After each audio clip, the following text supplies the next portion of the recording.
In this scene, 8 strangers are faced with 8 glasses of water, one of which contains concentrated sulfuric acid, which can be deadly if drunk. Yet upon learning this, they rush to grab a cup.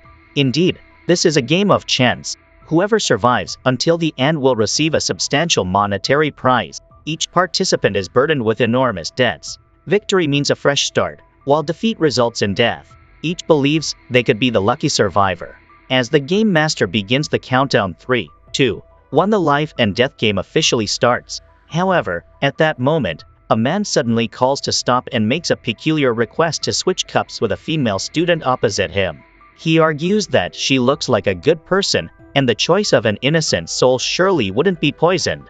The bald man also wants to switch, and after getting the approval of a kind man, they exchange their cups. But aren't they afraid that their original cup wasn't poisoned and the swap one might be?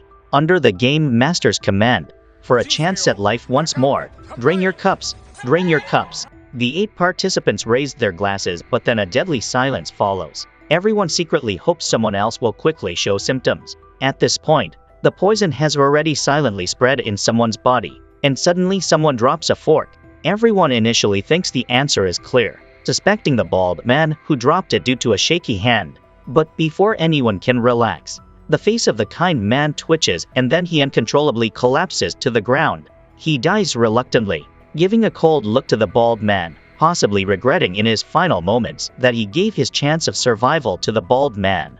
Unexpectedly, the gamblers were so cold-hearted, the kind man's death did not scare them. Instead, everyone laughed maniacally, delighted not only for their own survival but also for receiving the 130 million prize. However, their laughter soon ceased because the poison drink was only the first level of the game. The next door was even more brutal, and luck alone determined the outcome, without any algorithms. Surprisingly, the rules of this game still had some humanity left in them. The prize money provided for the first door was enough to pay off debts, and the remaining amount was enough for retirement. The person in charge agreed that the overweight woman could leave the game. Her departure reduced the competition for those who remained. All 6 fantasized about how much they could win if they survived to the end. The person in charge announced the happy news that the final calculation was slightly different. With 6 people, it was $600 million. The club props were worth $60 million. The overweight woman left behind $13 million, making the final winner's prize amount to $527 million. Unexpectedly, the overweight woman returned, wanting to continue the game, claiming that she was mainly in it for the prize. It seemed the term gambler still wasn't enough to describe her madness. Everyone became uncomfortable, fearing her return would affect their own prizes. To boost morale, the person in charge directly increased the prize money to $630 million.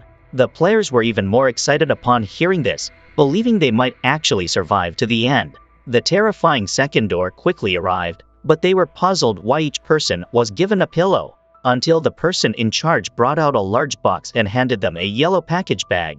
Everyone was shocked when they opened it. This game was called Ross Roulette, the rule being that there was only 1 bullet in each revolver. After loading, they were to aim directly at their temples, and all players would shoot simultaneously. The function of the pillow was to be placed between the head and the gun barrel, to avoid blood stains that are difficult to clean in the later stages. One person asked, "Wait, what if several people are unlucky enough to get shot at the same time?"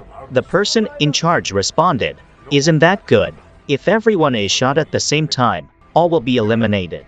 Unexpectedly, the female student suggested swapping revolvers. Seeing this, 2 men immediately wanted to switch with her, and she ended up exchanging with the muscular man she had swapped with previously. Seeing the bald man unable to swap with anyone, the housewife, always full of compassion, offered to exchange with the bald man.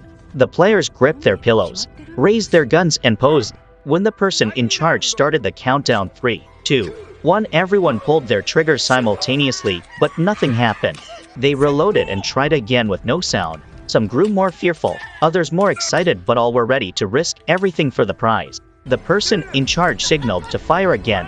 This time, someone fell.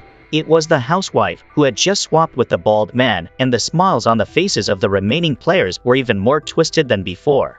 Each participant received 17 million. But before they could enjoy for 3 seconds, the third door started. Now, Only 6 players remained and in front of them was a pool with exactly 6 tubs. The rule was for each to choose a spot, jump into a tub, close the lid, and hold their breath underwater.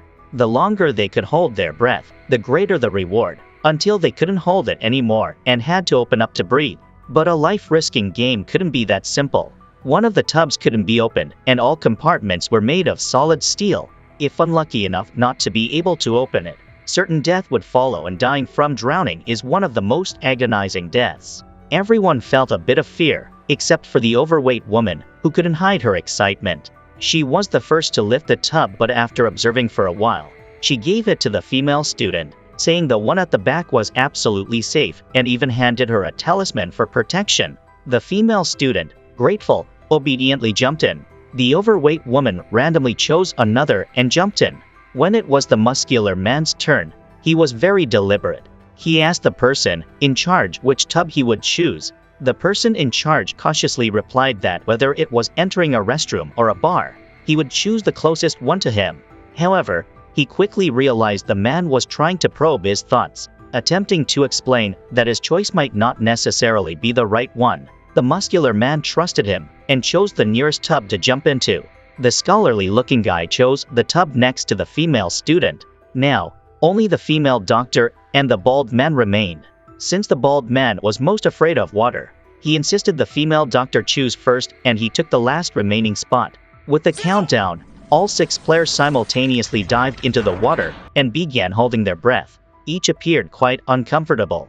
A minute later, the muscular man was the first who couldn't hold it any longer and wanted to come up for air.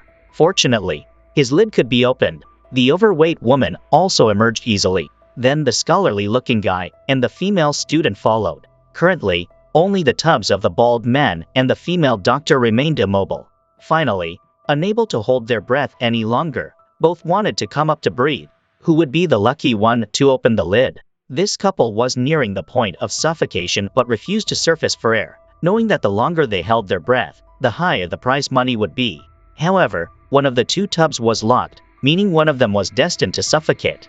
Finally, at the limits of human endurance, in a desperate moment to breathe, the female doctor managed to open her lid and greedily inhaled the fresh air. Unfortunately, the bald man fell into the unlucky bathtub. The sound of his struggle only heard over the splashing of water on the surface before silence. The game of life and death is brutally unforgiving. No one empathized with another's demise, especially with a 600 million prize on the line. Humanity had long been extinguished by the lure of money. Little did the surviving players know that their celebration was premature. This was only level 3 of the game, and the subsequent levels were even more challenging.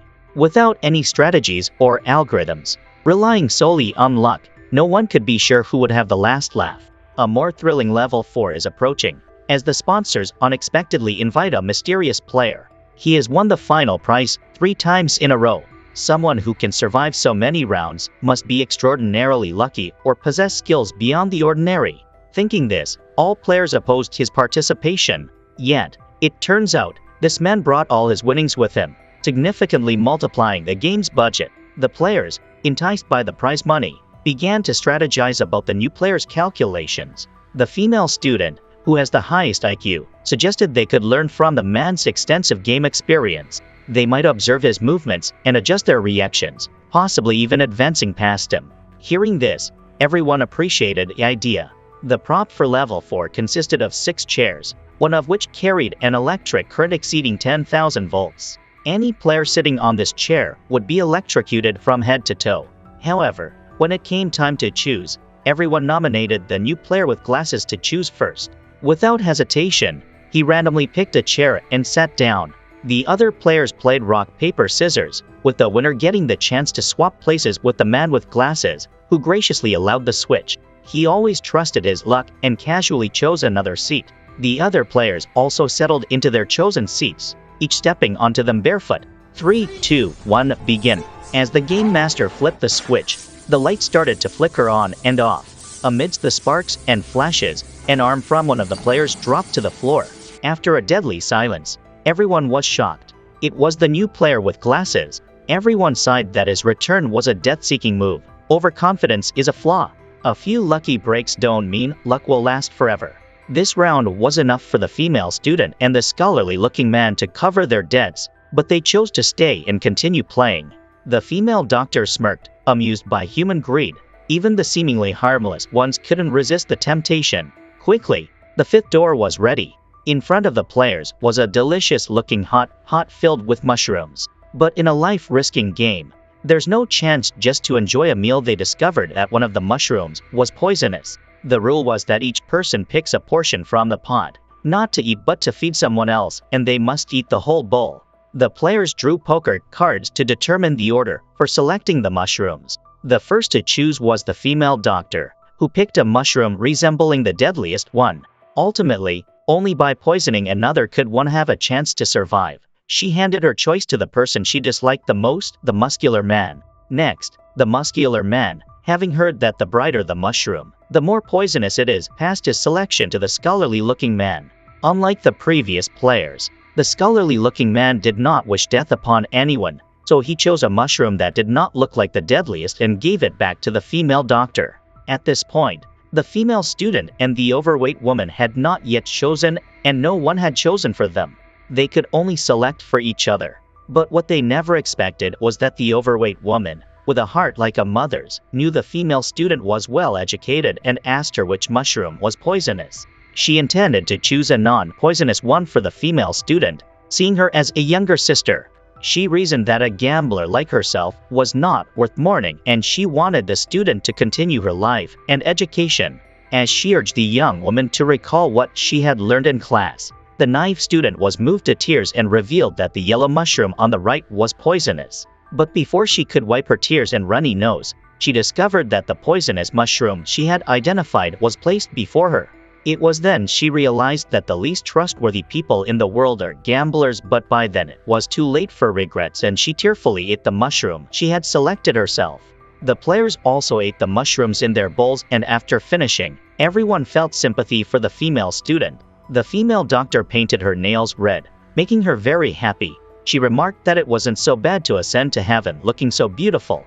Just as everyone was waiting for the poison to take effect, there was a dramatic twist. The overweight woman suddenly gasped for air, clutching her throat and collapsing in pain. Watching the overweight woman struggle in despair, the female student could no longer pretend and broke into a murderous smile, calling her a foolish old woman. Despite the overweight woman's cunning, she lost because she was too naive, and the maliciousness of the female student truly sent chills down everyone's spine. Even the muscular man could not stand it any longer, wanting to strike her, but the student ignored him, turning to ask the person in charge to throw away the talisman the overweight woman had given her. But how far can cunning and schemes get you when, in a life-risking game, luck is truly the key? Quickly, it was time for level 6, the most terrifying level of all. When the appointed time arrived, the muscular man was nowhere to be seen among the players, and the person in charge simply declared him eliminated. To fill the vacancy, the organizers added a new player. But the female doctor quickly realized this new man was a policeman who had previously visited the hotel for an investigation. Watching him impatiently taking off his clothes, it was clear he owed a significant amount of money. The person in charge opened the curtains, revealing that the props for this round were windows. 4 players corresponded to 4 doors. The rule was for players to stick their heads out the windows, one of which had a large blade positioned to decapitate any unfortunate enough to choose it. The players were terrified of such a death, except for the female student, who couldn't hide her excitement and cheerfully approached the first door, believing in her lucky streak. The scholarly-looking man chose the window on the far right. Now, with only 2 doors left in the middle, the female doctor and the policeman both eyed one door. They decided to play rock, paper, scissors to determine the loser, and the female doctor lost. Reluctantly, she walked towards the only remaining window. All 4 players prepared and, one by one, stuck their heads out. If the fear of death was horrific, the anticipation of it was even more tortuous. Their hearts raced up to their throats, along with the count from the person in charge. 3, 2, 1. The large blade thunderously fell. The quickest to react was the scholarly-looking man, but his face was pale with fright. Then the female doctor, her legs trembling, fell to the ground in terror. A smile flickered at the corner of the policeman's mouth, as he too survived the ordeal. Only the female student remained motionless, true to her earlier words, ascending to heaven with beautifully painted nails. The person in charge announced. She is dead. The rest of you are the winners. What thrilling scenario waits in door number 7?